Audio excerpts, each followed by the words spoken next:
Time is the most precious gift that every human has in equal measure. Be the rich, be the poor, irrespective of your location, irrespective of your country of origin, it doesn't really matter. We all have 24 hours in a day. How come some people tend to achieve much more than others within the same time frame? It is in the right use of their time.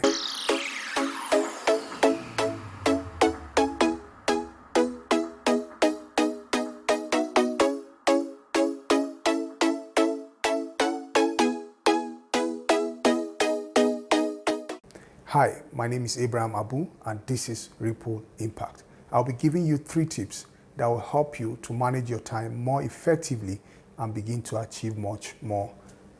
Number 1, wake up early. If you are able to wake up 30 minutes earlier than you normally do, for instance, if you wake up at 7 a.m. every day, you are able to wake up at 6:30 a.m., you'll be saving about 7.5 days in a year. Yes, 7.5 days in a year. Imagine what you could do with 7.5 days.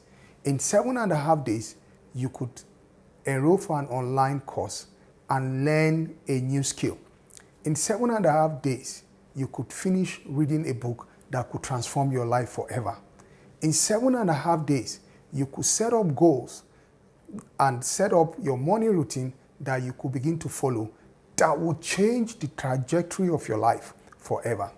Yes, just 30 minutes early every other day in your life in 1 year can change your life and cause you to become a high achiever. Number 2, do not waste time attending unproductive meetings. Yes, as simple and as irrelevant as it seems, attending meetings where they start up late and run late can be one of the ways you can kill your time. You spend your time without knowing it. Yes, some of these meetings will be scheduled, for instance, 12 p.m. You attend the meeting at 12, you're there, and the meeting does not start until maybe 12:30 or even 12:15. If you calculate the minutes that you spend outside the time you have actually budgeted for the meeting, add it up, in 1 day, add it up in maybe 1 year, you will see that you'll be spending significant amount of time attending meetings that end up not being productive, or because the meetings run late or do not start early.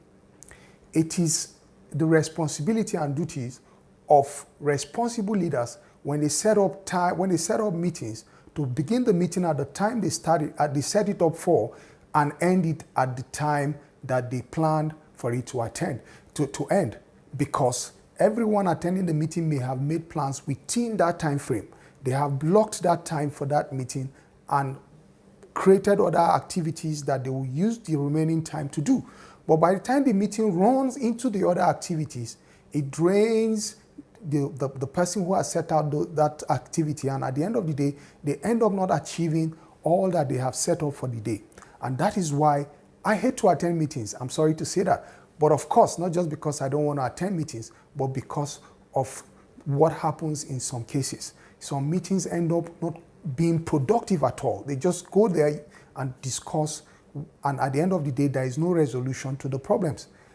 And you end up wasting that time. That time could be channeled into doing something productive, like studying, looking for clients, learning new skills, and so on and so forth, or spending it with families. So it is important for us to be very selective of the kinds of meetings we agree to. Wasted time can never be gained. Number 3, minimize the time you spend on social media.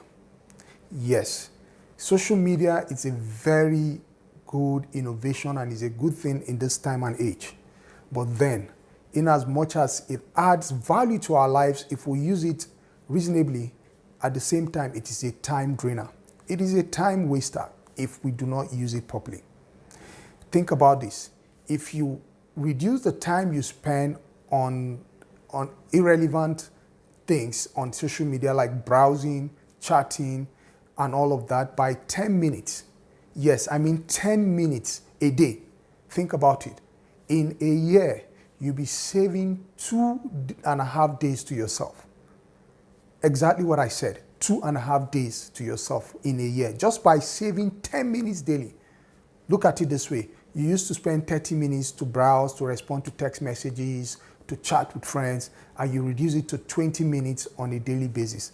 That 10 minutes you have reduced from your browsing time will save you 2.5 days at the end of the year. Now think about it. If you decide to set that 2.5 days to say, okay, this is what I want to achieve intentionally and purposefully within that year, you would see that you would begin to achieve even much more than you can ever think of. It is important. If you are going places, you have to be disciplined with your time. Time is one of the greatest resources we have. You can never recover any time spent. You can make more money, you can earn more by doing more, maybe keeping more jobs or doing more, but you can never recover the time you have spent. It goes that way. So time is used either to invest or to waste. And I would rather invest my time usefully than to waste it and gain nothing out of it. The wealthy people, the difference between the wealthy people is in the right application of their time.